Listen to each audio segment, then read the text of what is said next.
เอามื้อนี้ก็มาห้านนักศึกษาเนาะที่กำลังเฮ็ดบทจบสั้นคือสื่อว่าห้านตุ๊กตาเนาะสื่อเจ้าของเองเลยเป็นนักศึกษาเฮามื้อนี้สิลองมาสัมผัสเบิ่งว่าหลังจากเรียนแล้วก็เอาความรู้มาใส่เป็นแบบใดเนาะเรามาเบิ่งตัวจริงนำกันอันนี้ใกล้ๆกับโรงงานน้ำตาลเนาะแถวแกงแหบบ่เพิ่นว่าเนาะตอนหน้าเลยคันผู้ใดไกลไปไกลมาสนับสนุนนักศึกษาเฮาแหละเนาะสถาบันบริหารศาสตร์เราหังหน้าห้านก็สิมีอย่างหลายอันเนาะอาหารตามสั่งมีพวกขายทั่วๆไปแล้วก็มีอาหารตามสั่ง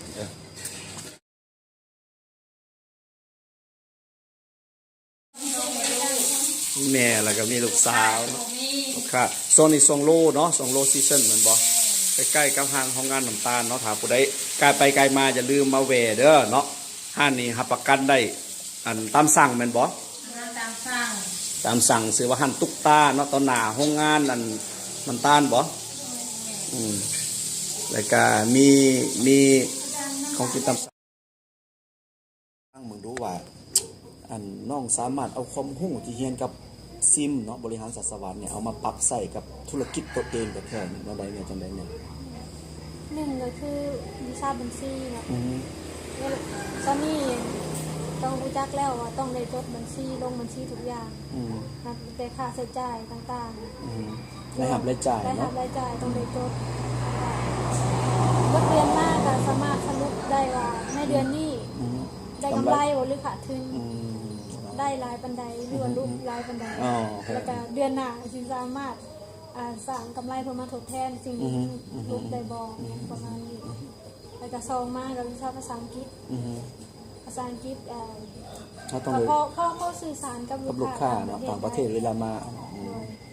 หรือประมาหารหรือว่าคนจะได้ต้องการเงินก็เขาสื่อสารกันได้คือตุ๊กตาเนี่ยแบบลุยเนาะเป็นทั้งแม่ครัวเองเป็นทั้งเฮ็ดได้ทุกตำแหน่งเลยเนาะแสดงว่าก็ขึ้นอยู่กับว่าเฮาบริหารห้านในทางว่าในส่วนโลส่วนไฮนะสวัสดีครับเดี๋ยวนี้กันมีพวกถ้าเกิดว่าบ่ได้ขายพวกอาหารพวกโซนว่าที่สำหรับแบบคนลาวเฮามาแสดงว่าก็ต้องเบิ่งลูกค้าเองเนาะอันนี้เนาะแม่เนาะก็ต้องเบิ่งอีสักการตลาดก็ได้มีส่วนเนาะในนี้เนาะอันที่3มานี่เป็นวิชาการตลาดก็มาใช้บางช่วงที่แบบว่าอาหารบ่ค่อยได้ขายเฮาก็สามารถเอาเครื่องย่างมาขายแทนได้เพื่อว่าสร้างรายได้ทดแทนก็เลยเลือกเวลาเฮ็ดบทก็เลยเลือก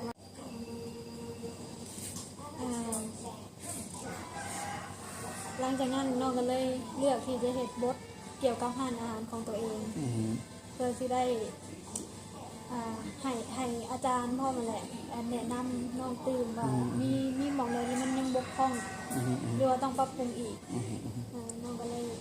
เลือกที่จะเฮ็ดบทอาหารของตัวเองเพราะฉะนั้นในมุมของอาจารย์บทของน้องนี่ถือว่าเป็นบทที่ดีเพราะว่าพอเราเฮ็ดจากความเข้าใจแล้วก็จากความเป็นจริงอาจารย์เบิ่งมันบ่ว่าจะเป็นเรื่องการสอบถามลูกค้าเนาะอันนี้น้องถามจากคนประมาณ100โอ้แสดงว่าค่อยๆเก็บสะสมเนาะถือว่าดีเลยตัวนั้นเป็นคอมเมนต์ที่เอามาใส่ได้หมดเลยบ่ว่าจะเป็นเรื่องความสะอาดเรื่องอะไรต่างๆเราพยายามแก้ไปเถอะหน่อยแต่เฮาให้แก้ให้มันได้ตอบโจทย์ให้มันได้ทีละหน่อยเนาะแล้วก็ตัวเรื่องอัน business model value proposition ตัวนี้คือสิ่งที่จะต้องเอาไปเฮ็ดต่อและอาจารย์เบิ่งเป็นบทที่ค่อนข้างจะน่าสนใจหลายอาจารย์สนใจได้อาจารย์ตั้งใจอยากมาเบิ่งหน่อยเนาะอาจารย์คิดว่าช่วงโลซีซั่นเนี่ยก็น่าจะเป็นโอกาสที่ดีของเราที่จะต้องได้ปรับปรุงต่างๆนี่ต้องสร้าง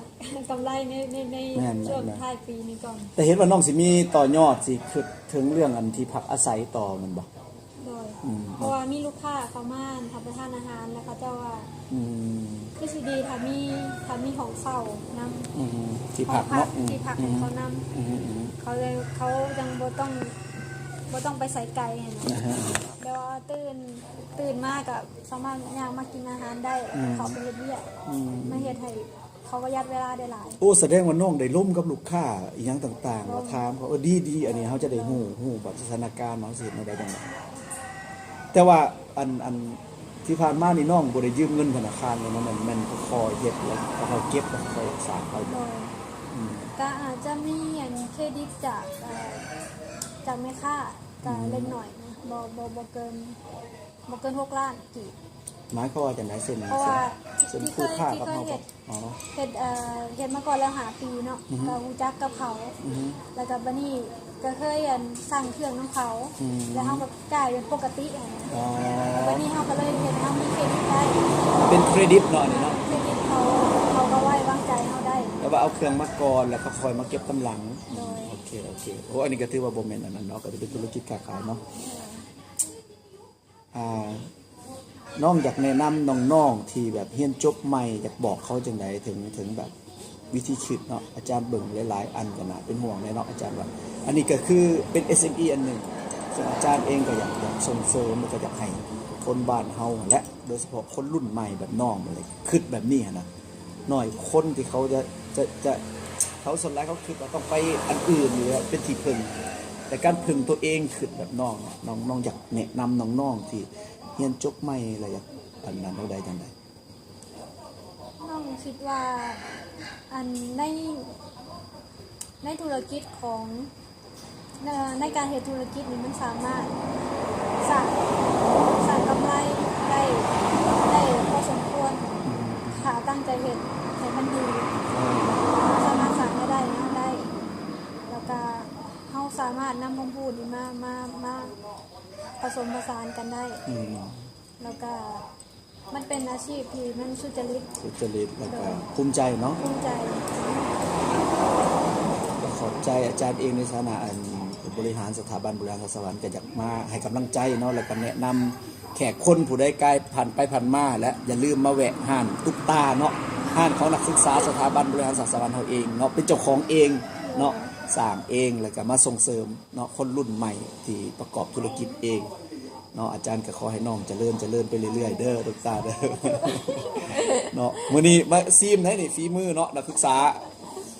ถือว่าผ่านในมื้อนี้เนาะจบแล้วก็รสชาติเนาะเรื่องคุณภาพของอาหารเรื่องอหย่างต่างๆสะอาดผู้ใดผ่านไปผ่านมาเด้อทางโรงงานหยังก่อน ทำงานน้ำตาล โรงงานน้ำตาลหยังมีลาว น้ำตาลมีดลาวเนาะตามจากอันที่ไปทาแขกเนาะมาจอดแหวตรงนี้ได้เลยเนาะโอเคเนาะน้องฝากถึงน้องๆที่เรียนจบใหม่ดูเดี๋ยวอาจารย์ใส่น้องฝากเด้อบัดนึงเด้อ ในฐานะที่เราเองก็ได้เข้าไปศึกษาอยู่สถาบันซิมเนาะก็ได้หาความรู้หลายๆอย่างสามารถมาปรับใช้ในธุรกิจได้แล้วก็สามารถผ่านอุปสรรคต่างๆมาได้ก็ย้อนว่าความรู้ที่ได้รับมาจากโรงเรียนแล้วก็อยากเชิญชวนน้องๆที่มีความฝันอยากจะมีธุรกิจเป็นของตัวเอง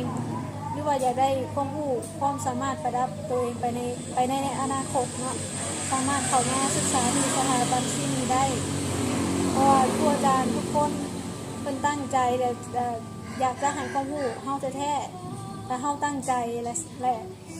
มีความฝันก็ต้องก้าวไปให้ฮอดโดยโอเคขอบใจหลายๆเนาะรายการน้องๆเด้อที่จบม.7 เนาะอย่าลืมเนาะช่วงนี้เฮาก็มีพิเศษเรียน6 เดือนภาษาอังกฤษเนาะเพราะอาจารย์เห็นว่าภาษาอังกฤษมันสำคัญเพราะในวีซ่าต่างๆเขาจะใช้ภาษาอังกฤษเขานำเนาะถ้าน้องๆสามารถมีความรู้ภาษาอังกฤษมันก็สิได้ทั้งภาษาลาวภาษาอังกฤษเป็นความรู้ไปพร้อมเนาะเวลาไปสมัครงานนี่ก็ใครที่ได้ภาษาอังกฤษมีสามารถได้คะแนนหลายกว่า เนาะคนเพราะฉะนั้นภาษาอังกฤษในที่นี้บ่แม่นเป็นครูภาษาอังกฤษแต่ภาษาอังกฤษในการสื่อสารในการสื่อสารในการในวีซ่าต่างๆที่เฮาเรียนนะเฮาต้องเข้าใจอย่างลึกซึ้งในความรู้อันนั้นเนาะคือน้องและสามารถตอนนี้น้องเว้าถึงสวอตแม่นบ่สวอตนี่มีหยังแน่ลงให้น้องๆฟังจังได๋บ่สวอตสวอตก็เฮ็ดให้เฮารู้จักจุดแข็งอ่อนของตัวเองจุดแข็งจุดอ่อนโอกาสอุปสรรคและอุปสรรคแล้วก็มีเรื่องอันโมเดลทางธุรกิจเนาะแล้วก็มีหลายๆอันที่คิดว่าน่าจะเอาไปนำใส่ได้เนาะขอบใจหลายๆจ้าสวัสดี